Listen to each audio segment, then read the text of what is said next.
अल्हम्दुलिल्लाहि वकफ़ा वसलामुन अला इबादिहि अल्लज़ीना इस्तफ़ा अम्मा बाद फ़अऊज़ु बिल्लाहि मिनश्शैतानिर रजीम बिस्मिल्लाहिर रहमानिर रहीम बिलिसानिन अरबिय्यिम मुबीन सदक़ल्लाहुल अज़ीम। नाज़रीन कराम, आज से हम एक सिलसिला शुरू कर रहे हैं ऐसे हज़रात के लिए जो अरबी सीखना चाहते हैं, पढ़ना चाहते हैं, जो अरबी में बातचीत करना चाहते हैं या तो कुरान करीम के अल्फाज़, उसके मानी और उसके मफ़ाहिम को समझना चाहते हैं। तो अरबी सिखाने के लिए हम आज से एक सिलसिला शुरू कर रहे हैं। आप हज़रात से गुजारिश है कि जो लोग इसको सीखना चाहते हैं अरबी को, तो वो हमारे साथ जुड़े रहें। हम कोशिश करेंगे कि रोज़ाना इस सिलसिले में एक वीडियो अपलोड करते रहें। इंशाअल्लाह बड़े आसान अंदाज़ में, बड़े अच्छे अंदाज़ में आपको सिखाने की कोशिश करेंगे, तो हमारे साथ जुड़े रहिए। चूँकि कई सारे लोगों ने ये हमसे जो है दरख्वास्त की है कि हज़रत आप जो है वो अरबी सिखाएँ, हम अरबी सीखना चाहते हैं।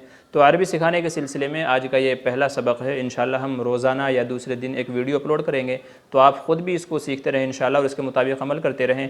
और जो दूसरे हज़रात सीखना चाहते हैं तो उन तक भी हमारे ये वीडियो फॉरवर्ड करते रहें, ताकि उन लोगों के लिए मसाइल आसान हो जाएँ और जो सीखना चाहते हैं अरबी तो वो सीख जाएँ।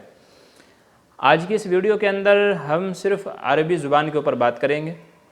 अरबी किसे कहते हैं? कोई अगर आपसे पूछने लगे अरबी किसे कहते हैं, पहली चीज़ उसका जवाब यह है कि अरब की ज़ुबान को अरबी कहते हैं। अरब की ज़ुबान को अरबी कहते हैं। दूसरी बात, अरबी सीखना क्यों ज़रूरी है? तो बहुत सारे लोग आपको ये जवाब देंगे कि जी मेरा बिज़नेस है किसी अरबी के साथ या अरब कंट्री के अंदर, तो मैं बातचीत करना चाहता हूँ, डॉक्यूमेंट्स पढ़ना लिखना सीखना चाहता हूँ। तो लोग आपको ये जवाब देंगे ताकि मैं लोगों की बातें समझ जाऊँ या अरबी में बात करने का लायक हो जाऊँ, तो लोग आपको ये जवाब देंगे। हम ये कहते हैं कि आप इसके अंदर अच्छी नीयत शामिल कर लीजिए, तो इंशाअल्लाह इसके सीखने के ऊपर भी आपको जो सवाब मिलेगा। और वो अच्छी नीयत ये है कि मैं अरबी इसलिए सीखना चाहता हूँ ताकि कुरान पढ़ना और कुरान के माना व मफ़ाहिम, उसके तशरीहात समझना मेरे लिए आसान हो जाए, इसलिए मैं अरबी पढ़ना चाहता हूँ। तो कुरान जो है चूँकि अरबी में है, तो इसलिए हम अरबी सीखें ताकि कुरान को समझना हमारे लिए आसान हो जाए। तो ये दूसरी बात है कि हमारे लिए अरबी सीखना क्यों ज़रूरी है, तो उसका जवाब ये है ताकि कुरान को समझना हमारे लिए आसान हो जाए। अरबी के अंदर गुफ्तगू करना, बातचीत करना, समझना और समझाना हमारे लिए आसान हो जाए। तीसरी चीज़ ये है कि अरबी ज़ुबान के फ़ज़ाइल क्या हैं, क्यों सीखनी चाहिए, इसकी फ़जीलत क्या है? तो उसका जवाब ये है कि अरबी ज़ुबान की फ़जीलत ये है, नंबर एक तो इस वजह से कि कुरान करीम जो अल्लाह तबारक व तआला का कलाम है, जो हमारे लिए मुअजिज़ा है, वो अरबी ज़ुबान के अंदर है। जैसा कि मैंने खुतबे में पढ़ा, बिलिसानिन अरबिय्यिम मुबीन, अल्लाह तबारक व तआला का फरमान है कि हमने कुरान करीम को अरबी में नाजिल किया। तो इसकी पहली फ़जीलत तो ये है कि कुरान करीम अरबी के अंदर नाजिल हुआ। दूसरी फ़जीलत इसकी ये है कि हम सब के नबी आखिरुज़्ज़मा सय्यिदुल अव्वलीन वल आखिरीन, जिनके ऊपर रसूलों का सिलसिला आकर के ख़त्म हो गया, ख़ातमुन नबिय्यीन, ख़ातमुर रसूल, नबी करीम सल्लल्लाहु अलैहि वसल्लम मोहम्मद मुस्तफ़ा मोहम्मद अरबी, आपके ऊपर नबियों का सिलसिला ख़त्म कर दिया गया। तो आप अरब के अंदर पैदा हुए। तो चूँकि हम सब के सरदार हमारे आका अरबी हैं, तो इस वजह से हमको अरबी सीखनी चाहिए ताकि हम अपने नबी की ज़ुबान, अपने नबी की लैंग्वेज सीख सकें। चुनांचे कुरान करीम में है, अल्लाह तबारक व तआला फरमाते हैं कि हमने जो पहली कौमें गुजरी हैं, तो उन्हीं कौमों में से नबी और रसूल बना करके भेजा है।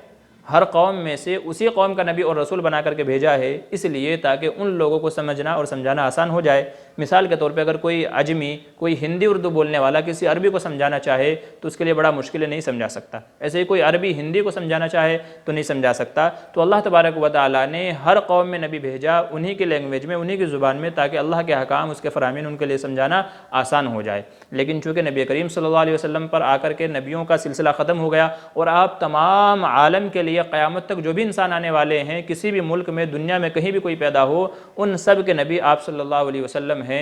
और आपकी ये उम्मत इतनी बड़ी उम्मत है कि इसमें हर तरह के, हर ज़ुबानों के जानने वाले और बोलने वाले मौजूद हैं। लिहाजा ताकि हम अपने नबी की ज़ुबान को, कुरान करीम को, आप सल्लल्लाहु अलैहि वसल्लम के अहादीस, आपके फ़रामीन को अच्छे तरीक़े से समझ सकें, ताकि हम अपनी नबी की ज़ुबान बोल सकें, तो उसके लिए हमको अरबी सीखना ज़रूरी है। तो दूसरी फ़जीलत इसकी ये है कि नबी करीम सल्लल्लाहु अलैहि वसल्लम अहले अरब में से हैं।